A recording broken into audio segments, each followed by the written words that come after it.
नमस्कार, स्वागत है आप सभी लोगों का जेएमएच न्यूज चैनल। मेरा नाम है नवनीत जेएमएच।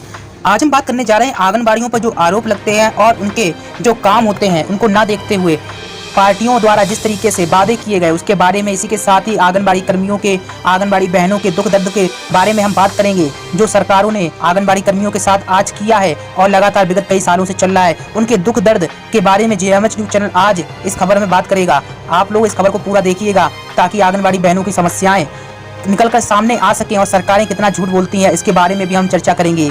और ज़्यादा अपडेट के लिए अगर पहली बार चैनल पर आए तो सब्सक्राइब कर लीजिए, बेल को दबा लीजिए। इसी के साथ ही अगर आपको हमारी बातें अच्छी लगती है तो लाइक जरूर करिएगा और साथ में एक शेयर करिएगा ताकि आंगनबाड़ी बहनों की दर्द भरी बातें ज़्यादा से ज़्यादा लोगों को पता चल सकें।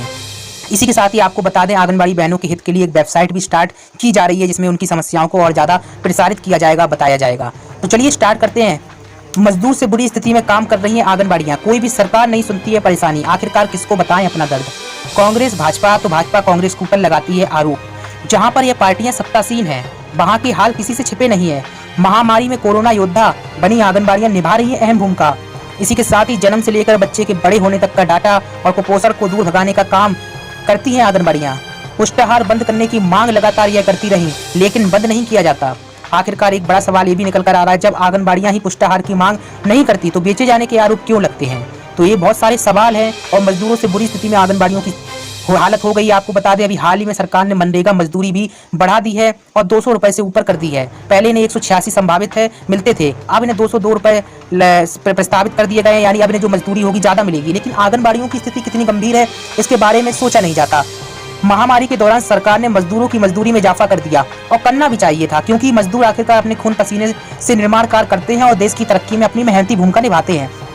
इसी के साथ ही मजदूरों से भी बुरी स्थिति में कुछ अन्य कर्मचारी भी हैं, उनके बारे में भी सरकार को सोचना चाहिए। महामारी के दौरान उनकी भी स्थिति बहुत ही बुरी हो गई, फिर भी सरकार का यह वह साथ नहीं छोड़ रहे और कंधे से कंधा मिलाकर उनका सहयोग कर रहे हैं। 20 लाख करोड़ का बजट जारी हुआ लेकिन इन कर्मचारियों को ठेंगा मिला। आखिरकार इन कर्मचारियों के बारे में क्यों नहीं सोचा गया। जी हाँ, हम बात कर रहे हैं आंगनबाड़ी कर्मचारियों की। कर्मचारी लिखा हुआ है, कर्मचारी आपको हम बता रहे हैं, तो इसका मतलब ये मत समझिएगा कि ये राज्य या फिर केंद्र के सरकारी कर्मचारी हैं। यह वर्कर ना केंद्र और ना ही राज्य सरकार के अधीन आते हैं, क्योंकि इनसे काम तो केंद्र सरकार भी लेती है और राज्य सरकार भी लेती है, लेकिन इन्हें सरकारी कर्मचारी नहीं कहा जाता। हाँ, यह बात अलग है कि यह सभी काम सरकार की करती हैं। वर्षों से इन्हें आंगनबाड़ी कर्मियों की मांग रही है कि उन्हें राज्य कर्मचारियों का दर्जा दिया जाए, लेकिन सुनने वाली कोई भी सरकार अभी तक नहीं बनी है। आरोप प्रत्यारोप जरूर सरकारें लगाती रहीं। जब जब चुनाव आए तो आंगनबाड़ियों से बड़े बड़े वादे किए जाने लगे। जैसे ही हमारी सरकार सत्ता में आती है तो आंगनबाड़ियों को राज्य कर्मचारियों का दर्जा दिया जाएगा। ऐसा ही एक वादा उत्तर प्रदेश में भाजपा सरकार ने भी किया था और सत्तासीन होने के बाद भी आज तक सरकार ने अपना वादा नहीं निभाया और आंगनबाड़ी कर्मी को परेशान किया। अपनी मांग को लेकर लगातार इन्होंने प्रदर्शन किया, इनके ऊपर लाठियां भी चार्ज हुई, लेकिन अपने हक की लड़ाई को लेकर आज भी यह लड़ने को तैयार हैं। लेकिन सरकार अगर यह धमकी ना दे कि इन्हें नौकरी से निकाल दिया जाएगा। आपको बता दें, सरकार जो उत्तर प्रदेश की है 62 साल में आंगनबाड़ियों को रिटायर करने की तैयारी कर रही है और इसी कारण से नई वैकेंसियां निकाली हैं ताकि जो नए लोग आएंगे तो निश्चित तौर पर पुराने लोगों को रिटायर करने में किसी प्रकार की दिक्कत नहीं होगी। सरकार की अगर ऐसी सोच है तो कहीं ना कहीं आंगनबाड़ियों के लिए यह अच्छा दिखाई नहीं पड़ता है, क्योंकि अगर आंगनबाड़ी कर्मियों को रिटायरमेंट जबरन कर दिया जाता है और उनको कोई भी धनराशि नहीं दी जाती है तो वह बर्बाद हो जाएंगी। अभी तो गुजारा चल रहा है जैसे तैसे उनके परिवार का और उनका, लेकिन अगर रिटायरमेंट होता है तो उसके बाद जो छोटी सी रकम भी आती है वह भी आना बंद हो जाएगी और कहीं ना कहीं यह बहुत ही बड़ी समस्या का रूप धारण कर सकती है। वहीं अगर बात करें, ऐसा नहीं है कि कांग्रेस ने आंगनबाड़ियों की सुनी हो। जी हाँ, कांग्रेस ने भी वादे किए हैं और यह बात अलग है कि चुनाव के समय वादे जरूर किए हैं कांग्रेस ने। और कांग्रेस की महासचिव प्रियंका गांधी, जिन्हें सभी लोग जानते होंगे, इन्होंने आंगनबाड़ियों से मुलाकात भी की थी। लेकिन जमीनी हकीकत क्या है इसके बारे में भी हम आपको बता देते हैं। कांग्रेस पूरे देश से बाहर नहीं हुई है। कई जगहों में कांग्रेस की स्वयं या फिर सहयोगी पार्टियों के नेतृत्व में उनकी सत्ता है और आंगनबाड़ियां पूरे देश में हैं। वहां की स्थिति पर यह पार्टी गौर क्यों नहीं करती। पंजाब, राजस्थान और सहयोग से महाराष्ट्र में सत्तासीन होने के बाद भी परिणाम क्या है ये किसी से छिपे नहीं है। पंजाब में आंगनबाड़ी कर्मी सीटू के नेतृत्व में लगातार प्रदर्शन करती हैं और अपनी मांगों को लेकर लगातार आवाज उठाती रहती है। आपको बता दें, हाल ही में हमने आपसे पंजाब से खबर बताई थी जहां पर आंगनबाड़ी कर्मियों ने घर की छतों के बाहर निकलकर प्रदर्शन किया था सरकार की वादा खिलाफी की नीतियों के विरोध में। और इसी के साथ ही आंगनबाड़ियां पंजाब की, राजस्थान की लगातार प्रदर्शन करती रहती हैं। वहां पे सरकार कांग्रेस की है, इसके बाद भी ऐसी हालत है, ना भाजपा सहयोग कर रही है ना कांग्रेस सहयोग कर रही है। दोनों ही पार्टियां बहुत ही बड़े नेतृत्व में काम कर रही हैं और आंगनबाड़ियों का भी जो समूह है आईसीडीएस के तहत जो काम करती है उनका भी एक बड़ा समूह है और लाखों की संख्या में आंगनबाड़ी बहनें हैं जो पूरे देश भर में काम कर रही हैं और इनकी इतनी ज़्यादा संख्या होने के बाद भी इनकी सुनवाई नहीं होती है। यह भी एक बड़ा सवाल है, आखिरकार क्यों सरकार इनकी तरफ गंभीर क्यों नहीं होती है। अगर शिक्षकों की बात की जाए, राज्य कर्मचारी हैं वो ऑलरेडी और उनको तनख्वाही भी सैलरी भी 45,000 न्यूनतम हो चुकी है। अब तो जब वो स्टार्टिंग करते हैं पढ़ाना तभी उन्हें 45,000 मिलने लगती है। इतनी ज़्यादा सैलरी होने के बावजूद भी शिक्षकों के ग्रुप में आप लोगों ने देखा होगा कि एकता होती है। अगर उनको कोई भी दिक्कत आती है तो एकजुट होकर वह बहिष्कार कर देते हैं और बहिष्कार उनका इतना ज़्यादा जोरदार होता है कि सरकार भी हिल जाती है और सरकार भी अपने वादे को वापस लेने के लिए विवश हो जाती है। आपको बता दें, हाल ही में सरकार ने, उत्तर प्रदेश की जो सरकार, उसने प्रेरणा ऐप लागू किया था जिससे मॉनिटरिंग की जानी थी शिक्षकों की और कई अहम पहलू थे। जो शिक्षक ऐसे थे जो कहते थे पढ़ाने जाते हैं वो समय पर नहीं आते थे, लेकिन उनकी सच्चाई प्रेरणा ऐप के माध्यम से खुल जाती।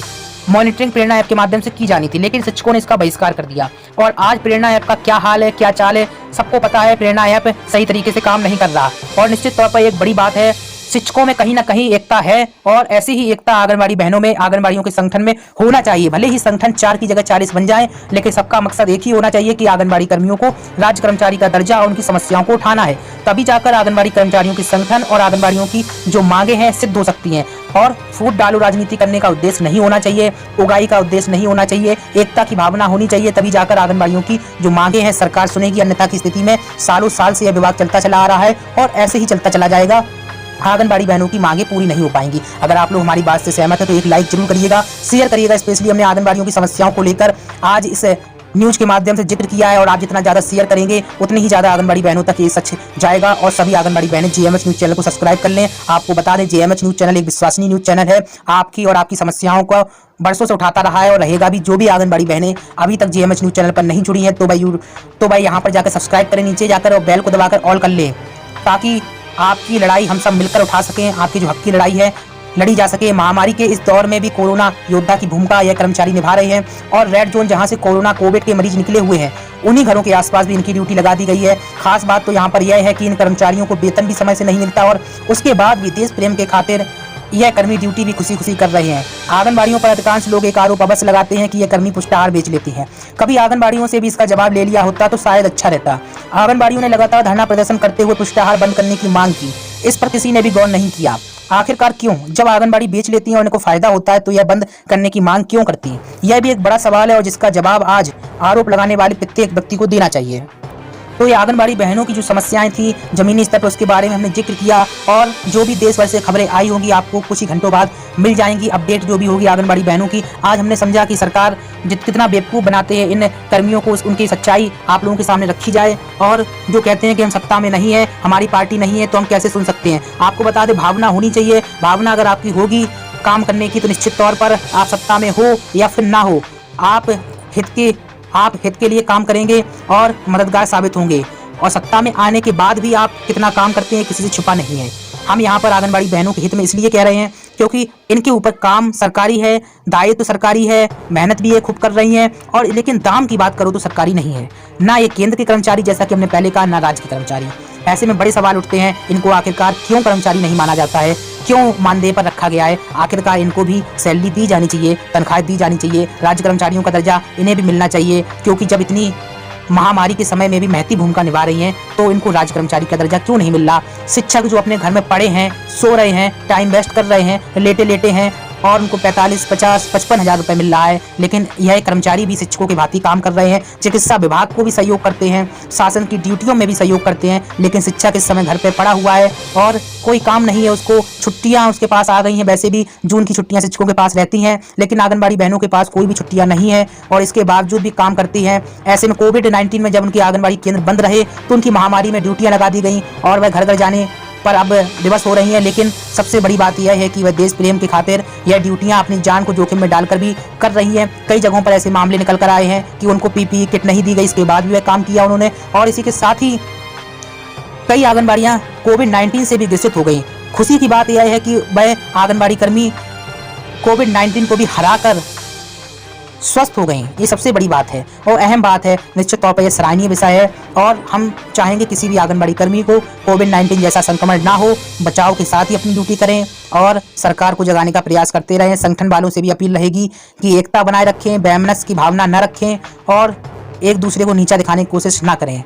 जीएमएच न्यूज़ चैनल ये स्पेशल एपिसोड आपके लिए लाया था ताकि आपकी समस्याओं के बारे में हम डिस्कस कर सकें। जीएमएच न्यूज़ चैनल को सब्सक्राइब करिएगा, बेल को दबाइएगा, लाइक और शेयर करना मत भूलिएगा। नमस्कार, धन्यवाद।